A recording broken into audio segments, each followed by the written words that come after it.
Hello, my name is Roger Masadi, and today I'll be talking to you about the Heidi Rosen case study. Heidi Rosen is a true example of how a strong and powerful network can lead to success throughout your career. Starting off at Stanford with a degree of creative writing, she took this in a very unique direction and became a leader within the technology industry. Her first position was at Tandem. Here she was tasked with developing the corporate newsletter. This corporate newsletter gave her the opportunity to interact with the highest levels of management within the corporation. She took a very opportunistic approach here in starting her network development.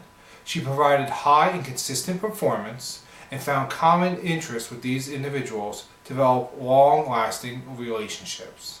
Her success at Tandem allowed her to move back to school and lead her into a new startup with her brother called TeamMaker. TeamMaker was an early adapter of table making software. Here, this company had very little capital that it could utilize. In order to help make this company successful, she used a unique strategy of working through her networking capabilities. Using her outgoing personality and a non-selective, diverse interactions with those in the industry and engaging the press, she was able to make the company successful. She also ensured that she worked on common areas where they had shared interest and activities. She entered any forum or group or association she could where she could share her feedback, and quickly she was seen as a true expert. After her time at TeamMaker, she moved on to Apple. She moved to Apple at a time when Apple was losing its market share. She was brought in as a vice president in order to correct this course of action. She did this through actually calling in favors of her network. In her previous two positions, she had been focused on network development. Here is the first time she did a true test of her network, integrating her communications with the Silicon Valley leadership and those she met through both personal and professional interactions. She was able to successfully bring Apple back in the right direction, making sure to get those key opinion leaders that she introduced earlier, making sure their opinion was heard and the potential of Apple as a whole. After her time at Apple, she needed to change direction slightly. Her time at Apple found that she had many requests and couldn't fulfill them all. So in order to do so, she refocused herself into a new career called Mentor Capitalist. Here as a mental capitalist, she worked with startup companies, making sure that they can find good connections and find the right employees they need to succeed. She did this by introducing win-win situations. She focused on productive interactions where all those involved would be successful. She would not make introductions for the company if she didn't feel both the person being introduced and the company itself would both be successful. She continued her strengths of her network by re-engaging dormant relationships. These dormant relationships, though, that she may not have interacted in many years, would still be very fruitful because of her lasting relationships she had made earlier on.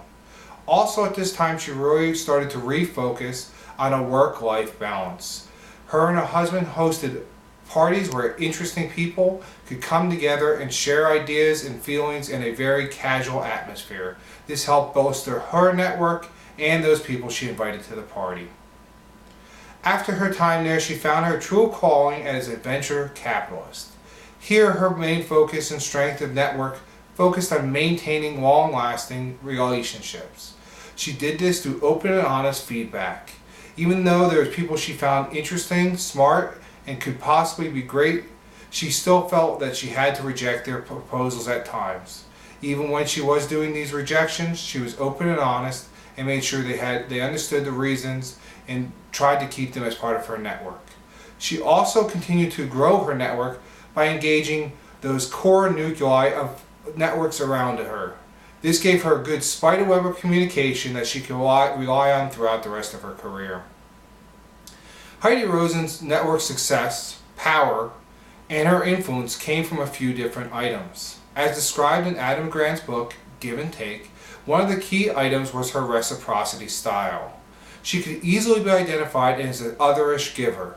She always fostered on productively generous relationships, meaning those where she could be successful in the relationship, but that person would obviously be successful also. She had a key principle of helping others. She had a true interest in those she interacted with and wanted to making sure they succeeded. Also, she had the ability to be very persuasive. As harnessing the science of persuasion had indicated, there were some key elements that she utilized at all times. First was her liking. She had always treated those how she wanted to be treated, had interactions in both personal and social situations, and made sure she engaged those when she said, yes, we need your opinion, we made sure we got it in writing. Also, she had a consistent message which showed her authoritativeship over the information she was presenting. Finally, you saw her influence and strength continue, just as described in the article, How to Build Your Network. Here she made those diverse connections, as I said earlier, where she introduced interesting people, not just those who could help her at that time. She made sure she had access to the information she needed, what gave her great power to succeed throughout her career, through her wide access to the nuclei of many different networks. Here you can say she was truly an information broker, where she can make contacts with pretty much anyone. In conclusion, I'd like to say that her diverse network, strong personal and professional relationships, and focus on helping others gave her a strong and powerful network that has led her to become an industry leader. Thank you.